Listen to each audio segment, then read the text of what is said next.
और हिजबुल्लाह के नए टॉप लीडर का ऐलान भी कर दिया गया है। हाशिम सफीद्दीन को हिजबुल्लाह का नया लीडर बना दिया गया है। हसन नसरल्लाह का भाई है हाशिम सफीद्दीन, जिसे अब कमान सौंपी गई है हिजबुल्लाह की।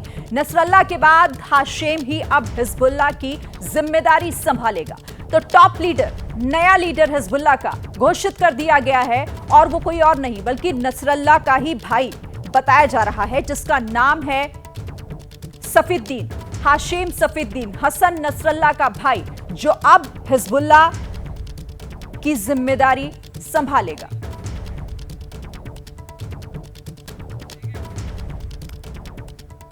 और देखिए, हाशिम सफीद्दीन जो अब हिजबुल्लाह को संभालने जा रहा है, जो नया लीडर है वो है कौन? देखिए, नसरल्लाह का ये चचेरा भाई है जिसे ये जिम्मेदारी दी गई है। हिजबुल्लाह का एक बड़ा नेता भी है, बड़े नेता के तौर पर पहले से ही से जाना जाता है, लेकिन अब ये नया चीफ बना दिया गया है नसरल्लाह की मौत के बाद। देखिए, एग्जीक्यूटिव काउंसिल का मुखिया रहा है, जिहाद काउंसिल में भी ये शामिल रहा है, तो पहले से भी कई जिम्मेदारी निभा रहा था चचेरा भाई नसरल्लाह का, जिसका नाम है हाशिम। मिलिट्री ऑपरेशंस के मैनेजमेंट में इसका सीधा दखल है। राजनीतिक मामलों की भी देखरेख हाशिम सफीद्दीन करता रहा है और 2017 में यूएस ने इसे आतंकवादी घोषित किया था। भाई अब्दुल्ला भी हिजबुल्लाह का लीडर है, यानी जो दूसरा भाई है जिसका नाम अब्दुल्ला है, वो भी हिजबुल्लाह का ही लीडर है। लेकिन अब इस पूरे मामले पर जिस तरीके से देखिए, ये युद्ध जो बढ़ता ही साफ तौर पर दिखाई दे रहा है, लेकिन अब उसका असर कुछ बयानबाजियों में भी दिखाई दे रहा है। आज जहां इस उमर अब्दुल्ला की तरफ से भी इसे लेकर एक बयान जारी किया गया और ये कहा गया कि इस तरह के हमलों को रोका जाना चाहिए। हमारे साथ आसिफ कुरैशी इस पर बात करने के लिए जुड़ गए हैं। आसिफ, अब चुनावों में भी एंट्री हिजबुल्लाह की हो चुकी है, जिस तरह से उमर अब्दुल्ला ने इस पर ऐतराज जताया और कहा कि इस पर रोकना चाहिए इजराइल को इस तरह के हमले करने से।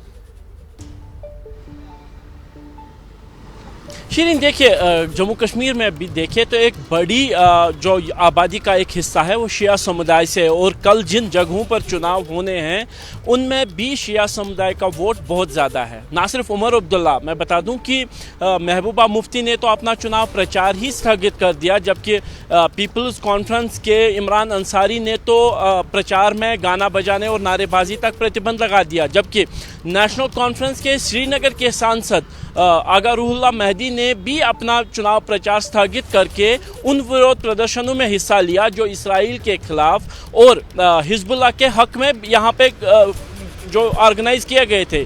ना सिर्फ श्रीनगर, बडगाम, बारामुल्ला, बल्कि इसके साथ साथ करगिल और द्रास में भी इसराइल विरोधी प्रदर्शन हुए और उसकी जो है हिस्ट्री भी है, क्योंकि कश्मीर घाटी का यानी जम्मू कश्मीर और ईरान का काफ़ी पुराना नाता रहा है।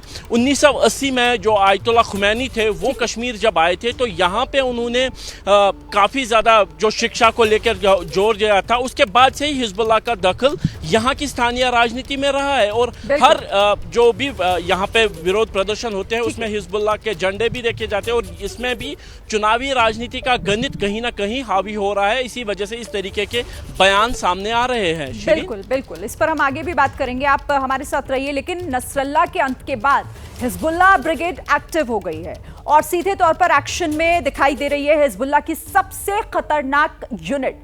और यहूदियों को निशाना बनाने के लिए हिजबुल्लाह की तैयारी से जुड़ा हुआ ये जो बड़ा अपडेट इस वक्त मिल रहा है, आसिफ, ये कितनी खतरनाक यूनिट है और जिस तरीके से बताया जा रहा है कि अब ये एक्टिव हो गई है, इसका असर क्या हो सकता है? शीरीन, देखिए, ये यूनिट केवल लेबनान में ही मौजूद नहीं है बल्कि इसके जो लड़ाके हैं वो सीरिया में भी काफ़ी समय से लड़ते आ रहे हैं। सीरिया में ISIS जिन दिनों चरम पे था, हिजबुल्लाह ने अपने हज़ारों लड़ाके वहाँ पे लड़ाई में भेजे और पिछले 10 सालों से लगभग ये लड़ाके वहाँ पे जंग लड़ रहे हैं, यानी इनको बैटल की जो है यानी बैटल रेडी माना जा रहा है। काफ़ी खूनखार झड़पें जो सीरिया और इराक में लड़ी गई उसमें हिजबुल्लाह के ये लड़ाके हैं और जैसे ही सीरिया यानी शाम और इराक में अब स्थिति सामान्य हो गई है तो हज़ारों की संख्या में ये लड़ाके वापस लेबनान आ चुके हैं और अब इस जंग का हिस्सा बनने जा रहे हैं। यानी कहीं ना कहीं जो हिजबुल्लाह की तैयारी है वो दशकों पुरानी है, तकरीबन पिछले 50 सालों से ही वो इस इलाके में मौजूद रहे हैं।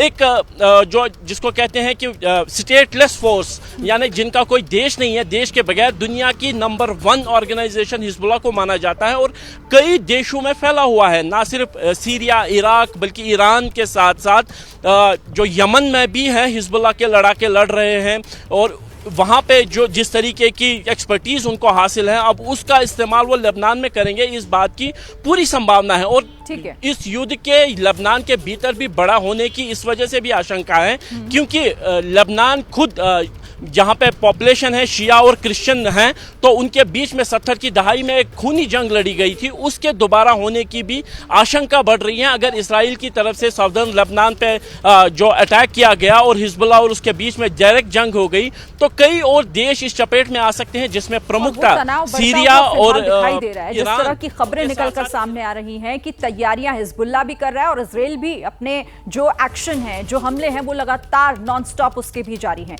ठीक है, बहुत शुक्रिया आपका आसिफ, फिलहाल इस जानकारी के लिए और इस बातचीत के लिए। जैसे ही घड़ी का काटा दोपहर 2:30 पे आए, बबीता जी का दिल सास बहू साजिश के लिए मचल जाए। और ये है इनकी बहू, पूरे दिन ऑफिस की टेंशन हो जाए गॉन जब ये करें अपना फेवरेट शो फ्री टाइम पे ऑन। इनकी तरह आप भी देखिए अपना फेवरेट शो अपने टाइम पर और डाउनलोड कीजिए एबीपी लाइव ऐप अपने स्मार्ट टीवी पर।